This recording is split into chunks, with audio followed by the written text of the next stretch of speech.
I'm happy to present the next speaker coming from the Technion, from the Rappaport Faculty of Medicine, Yuval Shaked.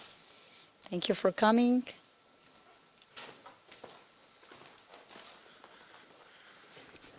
Thank you, Ronit, and thank you for the organizers for inviting me here. Today what I'm going to do is talk about the treatment for cancer, but not from the perspective of how the treatment affects tumor cells, but how our body is affected by the treatment and how we learn from it about clinical implications. The tumor microenvironment, as we all know, consists of many different cell types. A decade ago, we were interested more in the angiogenesis area when endothelial cells support the oxygenation of tumors. But in the last, I would say, a few years, we're more interested in immune cells. And when we talk about immune cells, there are not only cytotoxic T lymphocytes that infiltrate tumors, what we called before hot tumors, but also immunosuppressive cells such as macrophages and myeloid-derived suppressor cells, each of which can contribute to the suppression of the immune system and support, in one way or another, tumor regrowth and resistance to therapy. My lab is interested in the tumor microenvironment, but from a different perspective. What we're interested in is not how spontaneously tumors grow and how the microenvironment support metastasis, but rather how the microenvironment of the tumor is changed in response to therapy.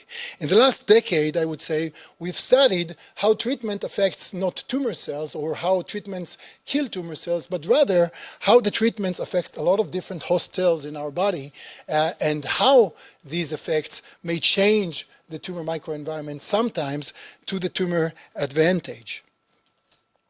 By way of example, if you take mice and you treat them with chemotherapy and you take the plasma from these mice 24 hours after treatment and you apply this plasma on tumor cells, what one can see is that plasma from control mice will not cause tumor cells to invade the membrane in the Boyden chamber. However, plasma from mice that were treated with paclitaxel, for example, or any other chemotherapies that we have tested, we showed that this plasma promoted tumor cell invasive properties. So giving a treatment for the mice caused the host to react to the treatment and change the way tumor cells behave and become more aggressive. In vivo, to test that, we basically primed mice with chemotherapy and afterwards injected tumor cells, and what you can see is that the mortality rate of mice that were treated with chemotherapy before injecting tumor cells is much higher than the mortality rate in the control arm. And these effects are not found only in mice.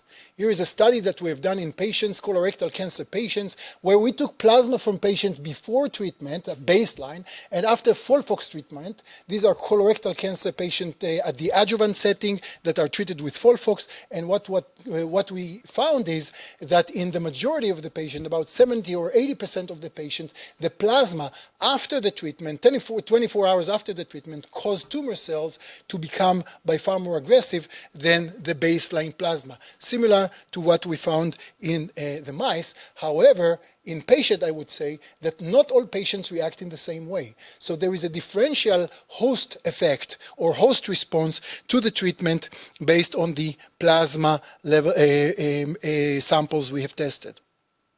And in fact, looking at chemotherapy-induced metastasis is something that has been studied in the last few years, and there is a study recently published in Science Translational Medicine by John Kondilis and Maya Oktay, who showed that when you give neoadjuvant chemotherapy in breast cancer, there is an increase in TMEM, tumor microenvironment of metastasis-mediated mechanisms, in which what happens is that macrophages at the tumor microenvironment now can support leakiness of blood vessels and support the dissemination of tumor cells from the primary tumor. It can explain increase in metastasis.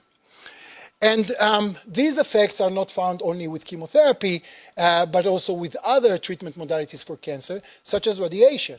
Here is an example of SW480 tumors. These are colon tumors in mice that usually do not metastasize. Once you take these mice and you irradiate them with 2-gray radiation only to the abdominal cavity, within 2 or 3 weeks, you will see that now only these mice will face metastatic foci in the liver and in the lungs of these mice, compared to the control mice that have not undergone any exposure to radiation that show no metastatic foci. What we found was that macrophages home or infiltrate the irradiated tumors, and by doing so, they secrete a lot of MMP9 and other metalloproteinases that contributed to the dissemination of tumor cells from the primary tumor. So radiation is one treatment modality in addition to chemotherapy that will cause this effect. What happens with targeted drugs?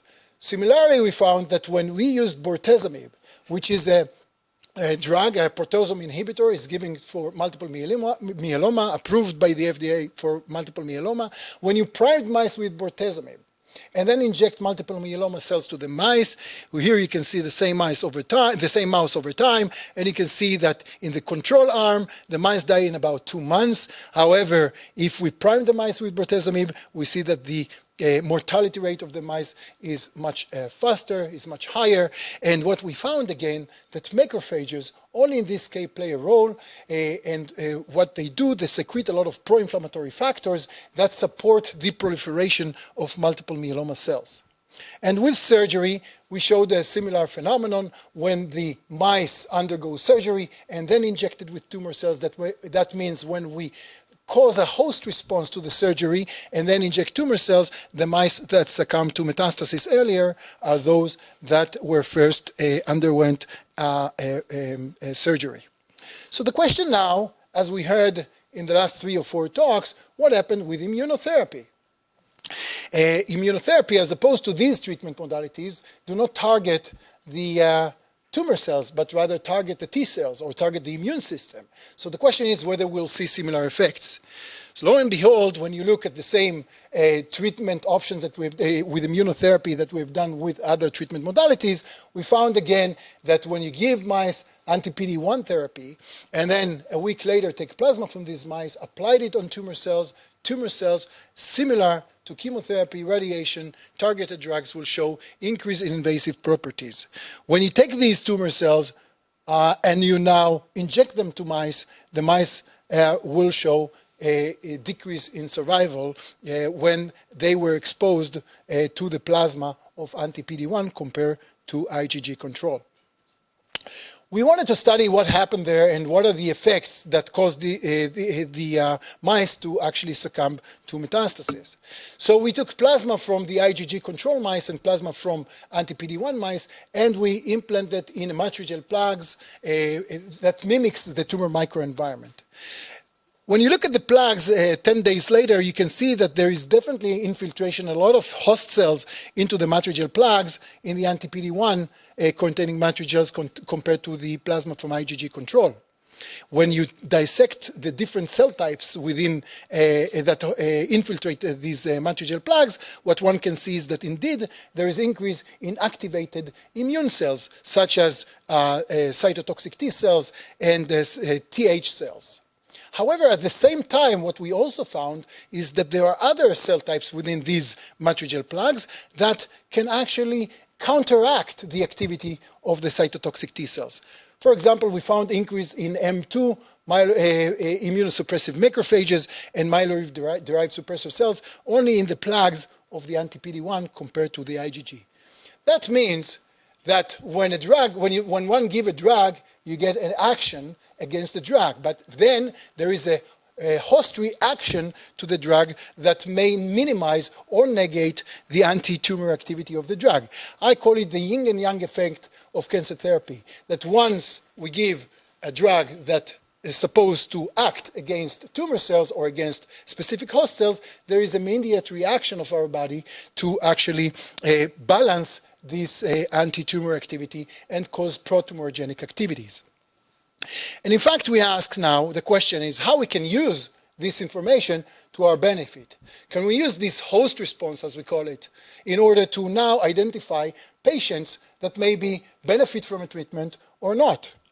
And this is more important now with immunotherapy studies as you have shown, as the previous lecturer showed before, that with immunotherapy, the majority of the patients will basically do not benefit from treatment. And there are more and more reports recently that suggest that about 10 to 15% of these patients will show hyperprogressive disease, depends on the type of indication or the type of tumors that we use. So can we use now this host response to immunotherapy as a way to predict outcome of patients? What I'll show you in the next couple of slides is a collaboration we've done with OncoHost, which utilized the host response studies in my lab into clinical implications. So the method of operation is as follows. We took plasma from patients before treatment at baseline and after the first cycle of treatment with immunotherapy.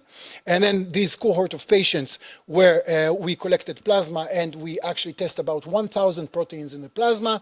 We looked at the differential expressed proteins in the plasma before treatment and on treatment.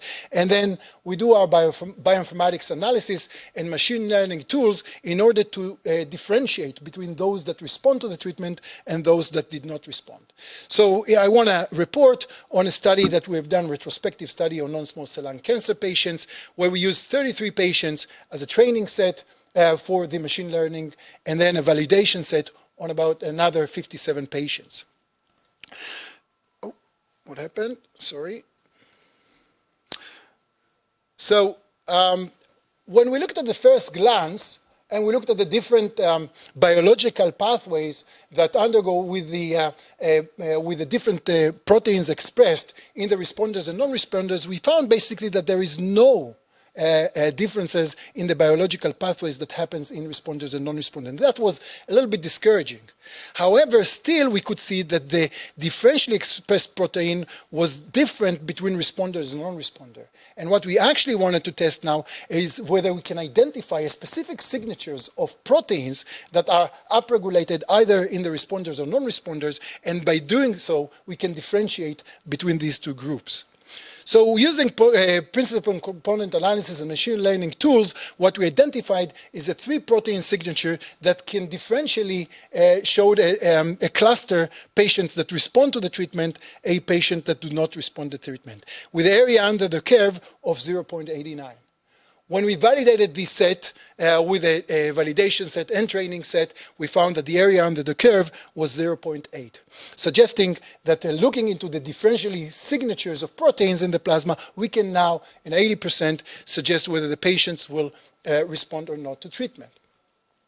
The next question is whether now, when we know what are the differentially expressed proteins that can suggest whether the patient respond or not, can we now block a specific biological pathway in the non-responders and now make them more responders?